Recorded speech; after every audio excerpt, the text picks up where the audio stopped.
Hi, everybody. Welcome to Breaking Free, Living Well. My name is Gaspar Anastasi, and again, it's a real joy to be with you. A very special guest, a dear friend, and also a co-laborer in the Vineyard of God.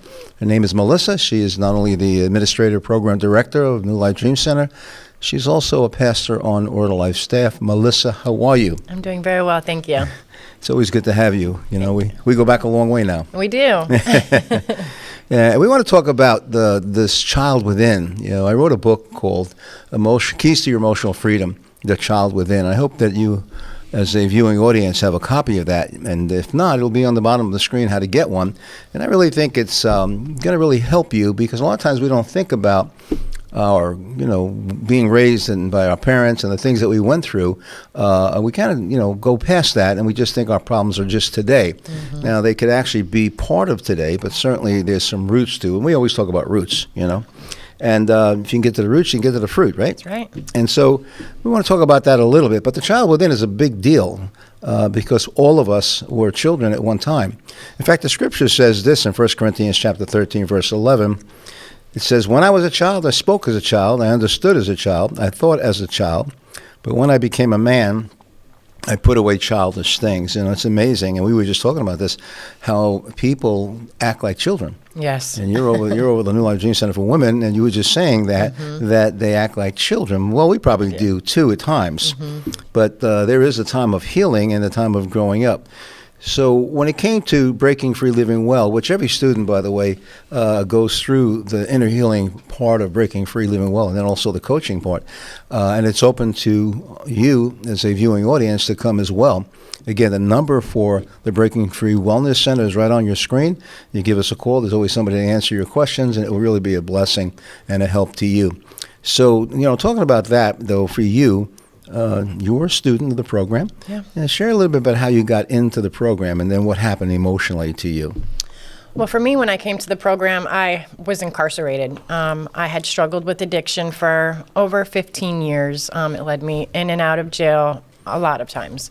The last time I was looking at a lot of prison time, and I just knew that there was more to life. I had believed in God. I knew there was a God, and I knew that God had a bigger plan for my life.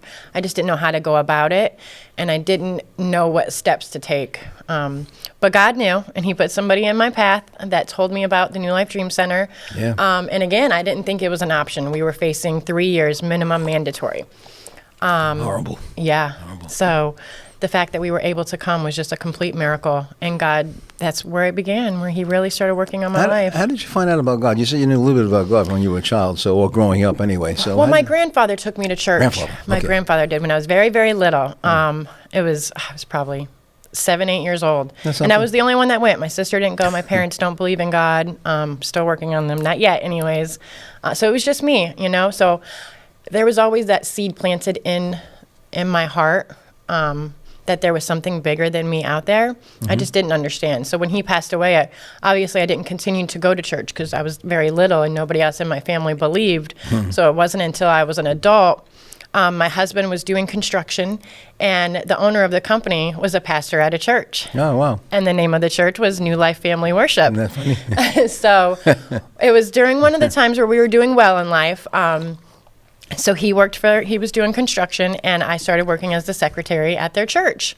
And then, things happened, and we relapsed in our addiction, and that was when we ended up in jail. Yeah. So when I met somebody and she told me about the program called New Life Dream Center, I was like, that's where we're going to go.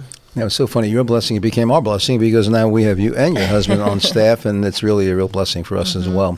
Now, it's interesting because I think every woman that you oversee, if you talk to them like we're talking now, somewhere along the line, the seed was planted about God. Yeah. I don't think there's anybody that I know that was like absolutely, didn't know anything about God. They might be atheists, not believing in Him, but they certainly did hear from Him. And it's so interesting that God will do that some way for the time to come. And your time was later on in life, but you had the seed to work on. Yeah. So that was really good. So your parents weren't the ones that were actually nurturing that seed.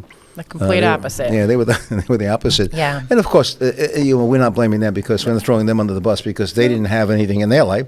So it wound up just carrying on, but it didn't, and thank God it didn't happen in your generation because God saw something different in you and planted that seed. So talk about your childhood a little bit. We're going to carry it on to the next part of the broadcast too as well, but just let's start that way. What were some of the things that wound up becoming stumbling blocks when you grew older? I had a hard childhood. We moved around a lot, so I never really had any stability. Yeah. My parents struggled with addiction throughout my childhood, so we moved around a lot. All right, so even just stop there for a second. So you were within a family that had addictions, and of course there is a transference of that spirit, and of course you're raised with that culture, right? It's like a culture. It absolutely is. It's a way of life. It has to be involved in It's everything. acceptable. It's acceptable. So that's already ingrained in you. Yeah. And then of course moving around a lot, you never really get planted to know your identity. You're constantly walking in rejection. New people, new kids at school, whatever it might be, new people around the neighborhood, and it's like hard, right? That really formed not who I was, because it really never was who I was meant to be, but who I had to At that become. point, just to survive. I had to become a very aggressive person. Moving from school to school, kids are mean, So I always had to be very, I'm going to hurt you before you hurt me kind of person. Did you have a lot of fights in school? I did. I can't picture that now. I Just know. a nice little Everybody smiley lady. says that now, and I'm like, oh, wow. Praise God. Yeah. Because, growing up, I was very aggressive, a lot of physical violence. And I knew that in those moments, when I would have a fight, I would feel better afterwards. When I was able to release that physical aggression, I felt better afterwards. Yeah. So most of the time I was almost pursuing that because it made me feel better afterwards. Yeah, so there's that part of stuffing those emotions of rejection, moving around, and living in a culture that was not godly, and have to do something with them. And so you bury that, and that becomes an anger. It gets exploded, and then of course when you get older, that still stays with you. Correct? Did that anger stay with you when you get older? Absolutely. Yeah.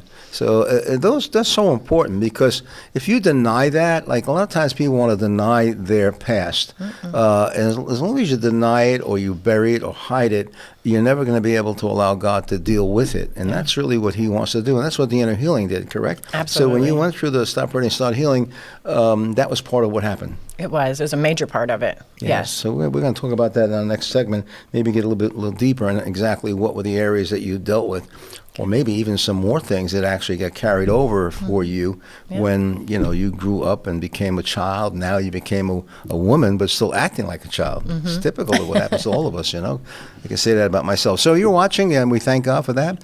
Remember, on the bottom of the screen is the telephone number of the Breaking Free Wellness Center. I think it will be a real blessing to you. You're having a great live testimony here of a young lady that was transformed by the presence and power of God, not just on the outside, but also on the inside. For who's on the inside is going to wind up being revealed on the outside. And that's exactly what happens. And too often we just deal with the symptoms and not the root. And the root in this case is our childhood upbringing. So you don't want to miss this next segment. Just hang in there. It's going to be a real blessing for you. And you can pass it on, maybe to your children, or maybe pass it on to your friends and neighbors and let them know nothing's impossible for God. Our inner healing program, Stop Hurting, Start Healing, helps people break free from past trauma, difficult emotional and life issues, and equipping them to lead a healthy life. This successful faith-based program is founded on biblical principles, allowing God to expose and heal the root of the issues, coming into that place of not only breaking free, but living well. How do I know if I need inner healing? If you keep going through the same negative cycles in your life, if you have a strong overreaction to a situation, or get emotional or angry thinking about someone or a past event, you have unprocessed emotional needs or wounds. If you or someone you know isn't living their best, check out our website breakingfreecc.com or call 239-244-3912. We are compassionate and care about you and the destiny God has for you.